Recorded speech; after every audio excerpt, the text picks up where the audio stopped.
Hi everybody, welcome to Myokanji Temple and the Two Buddhas meditation community.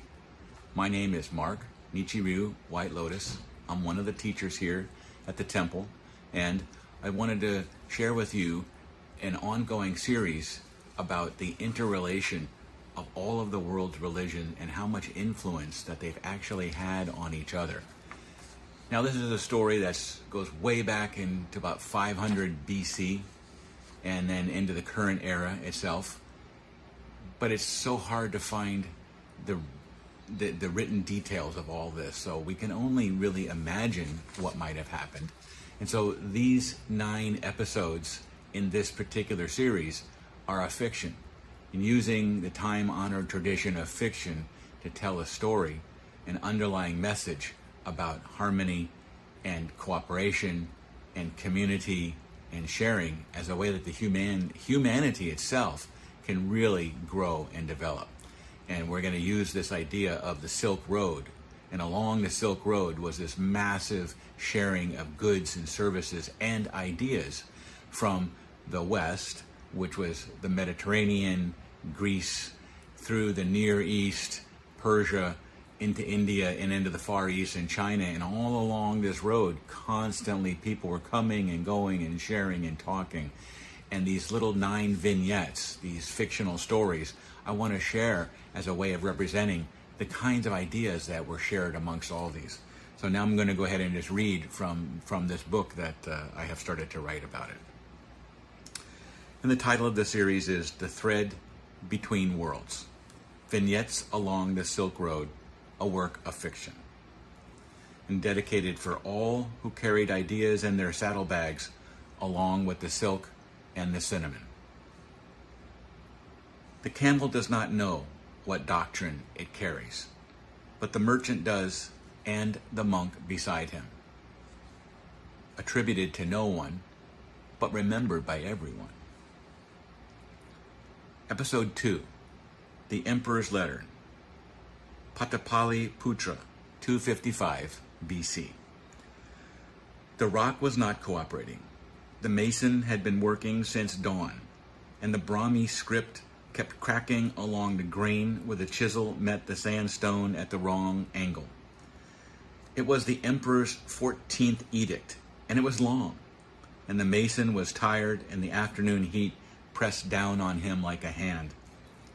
He paused to drink and read the text again. Emperor Ashoka, Devanampiya Piyadasi, beloved of the gods, had written it himself, or at least dictated it, and the language was plain in the way that only very powerful people could afford to be plain. His Majesty the King honors all sects, and both ascetics and laymen, with gifts and various honors. But the beloved of the gods does not value gifts and honors as much as this, that there should be growth in the essentials of all religions. This growth may take many forms, but its root is restraint in speech. That is, not praising one's own religion, nor condemning the religion of others without good cause. The mason did not know that copies of similar edicts were being carved in Greek and Aramaic in the western provinces of the empire. He did not know that Ashoka had sent missionaries, Dhamma Mahamatas, officers of righteousness, to the courts of Antiochus II in Syria, Ptolemy II in Egypt, Magas in Cyrene, and Alexander in Epicurus. He did not know that at this very moment, a Buddhist monk named Dharma Rakshita, who was ethnically Greek and had been born in Alexandria on the Oxus, was teaching the Abhidharma in the Yona tongue to a group of merchants preparing to travel west along the route to Bactra.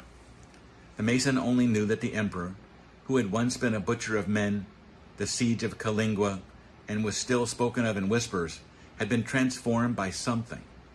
The court called it Dhamma. The mason's wife called it guilt. The mason himself had no opinion. He was a mason. His job was to make the stone say what the emperor wanted it to say, and the stone, as usual, had ideas of its own. He finished the edict by torchlight. The phrase about restraint in speech came out well, clean, sharp, deep cuts, readable from 20 paces. He stepped back and looked at it. Whatever this dharma was, it was now in the rock. It would outlast the emperor, the empire, the language itself. 2,000 years later, a British officer would find it half buried in a field and spend months deciphering it. And the words about honoring all sex would travel the world again, this time in English, carried not by monks on foot, but by printing presses, and eventually by light through glass fibers. The mason went home, ate rice, and did not think about any of this. He had a blister on his left palm from the chisel. That was enough. Thank you all very much. We'll see you next week for episode 3.